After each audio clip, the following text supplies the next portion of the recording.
অসমত চলি থকা ভয়াবহ কয়লা কেলেংকাৰী কয়লা সিন্ডিকেটৰ কথা ইতিমধ্যে সবিস্তাৰে আমি উল্লেখ কৰিছোঁ। উমৰাংচুত যেতিয়া এটা ভয়াবহ ঘটনা সংঘটিত হ'ল, কেইবাটাও ডেড বডি তাত পালে, 10 গৰাকী মানুহ চৰকাৰীভাৱে মৃত্যুমুখত পৰা বুলি কৈছে, কিন্তু বেচৰকাৰী সূত্ৰত তাতকৈ বহুত বেছি। ৰাইজে অভিযোগ কৰা মতে 26 গৰাকী। আৰু আচৰিত কথা যে চৰকাৰে তেওঁলোকৰ অনুমোদিত কয়লা খনিতহে কয়লা খনন হোৱা বুলি কৈছিল। তাৰ পাছত সেই যিটো ফাঁকি, সেইটোক ঢাকিবৰ কাৰণে কৈছিল যে সেইবোৰ বন্ধ হৈ থকা কয়লা খনি তাত এনেই মানুহে নিজে কৰিবলৈ গৈ তাতে মানুহ মৃত্যুমুখত পৰিছে, এনেকুৱা ধৰণৰ মিছাৰ আশ্ৰয় লৈছিল। যেতিয়া এনেকৈ বহু মানুহ ঢুকালে, এনেকুৱা ধৰণৰ ঘটনা নতুন নহয়। তিনিচুকীয়াৰ মাৰ্ঘেৰিটাৰ বিভিন্ন এনেকুৱা ৰেড হোল মাইনিঙত বহু মানুহ মৃত্যুমুখত পৰে, কিন্তু তেওঁলোকৰ খবৰবোৰ নাহে, যাৰ কাৰণে ৰাইজে গম নাপায়। যোৱাবাৰ এটা ডেড বডি পাওঁতে কেৱল মাত্ৰ এই গোটেই বিষয়টো মানুহৰ মাজলৈ আহিছিল। এতিয়া কথা হ'ল, আমি বিভিন্ন তথ্য পাতি দিছোঁ।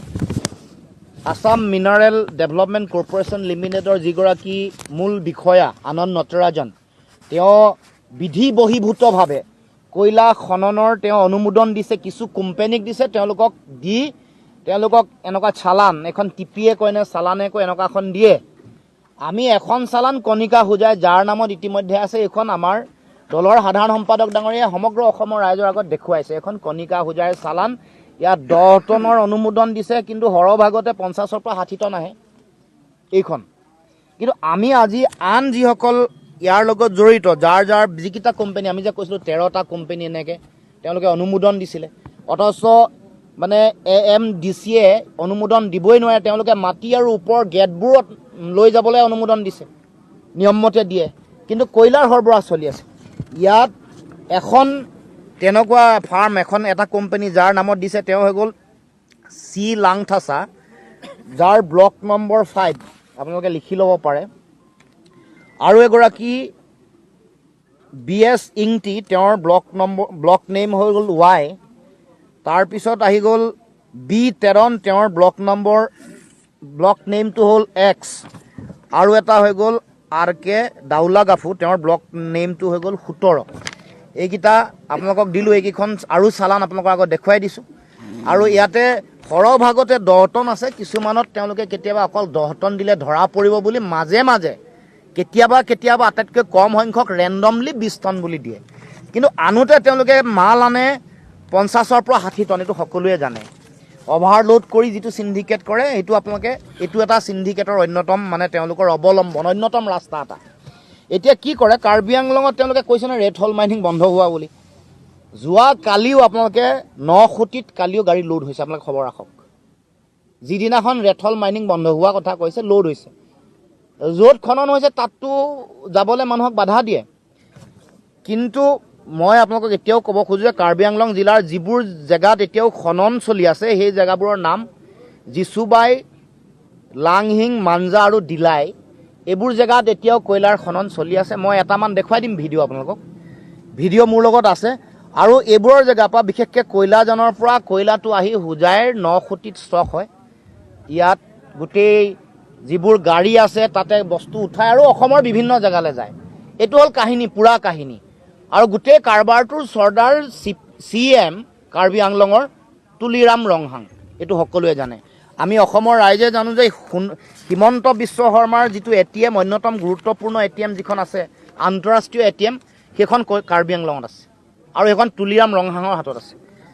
তাৰ উপৰিও ডিমা হাছাও জিলাৰ যিবোৰ জেগাত এতিয়া খনন চলি আছে, সেইকেইটা হৈ গ'ল আৰ্ধাত, 3 কিলো আৰু লাৰভা বুলি কয়।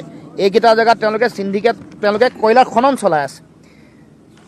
এতিয়া কয়লাৰ নামত তেওঁলোকে সিন্ডিকেটৰ কি মূল্য লয়, বকলীয়া ঘাটৰ পৰা যেতিয়া কয়লা প্ৰতিখন গাড়ীত তেওঁলোকে 1,65,000 টকা। কয়লাজান আৰু 9 কোটিৰ পৰা যিবোৰ গাড়ী বিভিন্ন প্ৰান্তলৈ যায়, তেওঁলোকৰ সিন্ডিকেটৰ ধন 1,25,000 টকা। আৰু ডিমা হাছাও জিলাৰ পৰা অসমৰ বিভিন্ন প্ৰান্তলৈ যোৱা সিন্ডিকেটৰ ধন হ'ল 1,35,000 টকা। গতিকে এইটো হৈ গ'ল, আমি এইবোৰ গোটেই কথা খবৰ পাতি, আমাৰ ভিতৰুৱাকৈ অহা খবৰ, ভিডিঅ'ও আছে, আপোনালোকক 2-এটা ভিডিঅ' আপোনাক দেখাম। গতিকে এইখিনি হ'ল মূল কথা। এতিয়া আমি কয়লাৰ, তেওঁলোকে এইকেইদিন কথাবোৰ গোটেই ধৰাৰ কাৰণে ৰেড হোল মাইনিং বন্ধ কৰিম বুলি কৈছে। এইটো কিছুদিনৰ কাৰণে কৰিব দেখুৱাকৈ, যাবলৈ নিদিব মানুহক সেই জেগাবোৰলৈ। কিন্তু তাৰপিছত তেওঁলোকে আকৌ আৰম্ভ কৰিব, ৰেড হল মাইনিং নহ'লেও বেলেগ ধৰণে অবৈধভাৱে অনুমোদিত 4খন কোলফিল্ডক বাদ দি, কোল ইণ্ডিয়া লিমিটেডে খনন কৰাক বাদ দি আৰু কাৰো এইটো শক্তি নাই। ভাৰতবৰ্ষৰ যিটো খনি মন্ত্ৰণালয় আছে তেওঁলোকে কাকো অনুমোদন দিয়া নাই যে কয়লাৰ এনেকৈ খনন কৰিব পাৰিব, সৰবৰাহ কৰিব পাৰিব। ইলিগেল ধন সম্পত্তি মুখ্যমন্ত্ৰী, তেওঁৰ সাংগোপাংগো মন্ত্ৰী, সকলো কাউন্সিলৰ CM বা আন বিধায়ক বা তেওঁৰ নেতা পালি নেতাই এনেকৈ টকা পইচা তেনেকৈ লুণ্ঠন কৰিব পাৰিব। ভগৱানৰ আশীৰ্বাদত অসমৰ মাটিৰ তলত আমি এনেকৈ লাখ লাখ মেট্ৰিক টন কয়লাৰ ভাণ্ডাৰ জাতীয় সম্পদ হিচাপে পাইছোঁ।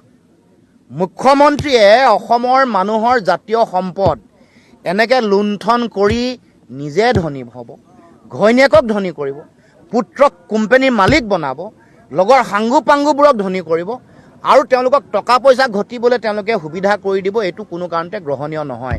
এয়া আমাৰ জাতীয় সম্পদ এনেকৈ লুণ্ঠন কৰা বন্ধ কৰিব লাগিব। সেইকাৰণে এইবোৰ কথা বতৰা কৈ আমাক আভুৱা ভাৰি লাভ নাই। আমাক এই কথা বতৰাবোৰক মানুহক আমাক বুৰ্বক বনাই তেওঁ চেষ্টা কৰিছে। আমি কোৱাৰ লগে লগে 10 লাখ টকাকৈ দিলে ভাল পালোঁ। আমিতো কৈছিলোঁ 1 কোটিকৈ দিব লাগে আৰু দিব লাগে, পৰিয়ালক সংস্থাপন দিব লাগে। এইবোৰ নাগৰিক এই যে মৰিলে আৰু খনন উদ্ধাৰ কাৰ্য আৰু চলাব লাগে, কাৰণ আৰু ডেড বডি আছে আমি জানো। চৰকাৰে খৰখেদাকৈ টাপি টুপি ৰাখিব খুজিছে। 10টা পৰিয়ালে তেওঁলোকে যিহেতু ক্লেইম কৰিলে, তেওঁলোকে ক'লে যে আমাৰ ঘৰৰ পৰিয়ালৰ মানুহ হেৰাইছে, সেইকাৰণে 10টাতে ৰ'ল। যিসকলে ক্লেইম কৰা নাই, নেপালৰ পৰা অহা মানুহ আৰু বেলেগ ৰাজ্যৰ পৰা অহা মানুহ, যিসমূহে চলাই চিণ্ডিকেট, সেইসকল বা তেনেকুৱা শ্ৰমিকো তাত বিভিন্ন ধৰণে তেওঁলোকে মৃত্যুমুখত পৰাৰ পূৰ্ণ সম্ভাৱনা আছে। গতিকে আমি এই গোটেই কথা বতৰাবোৰৰ আমি তদন্ত চলাবৰ কাৰণে আমি দাবী উত্থাপন কৰিছোঁ, বন্ধ কৰিবৰ কাৰণে দাবী উত্থাপন কৰিছোঁ। আৰু ৰাজহুৱা সম্পদ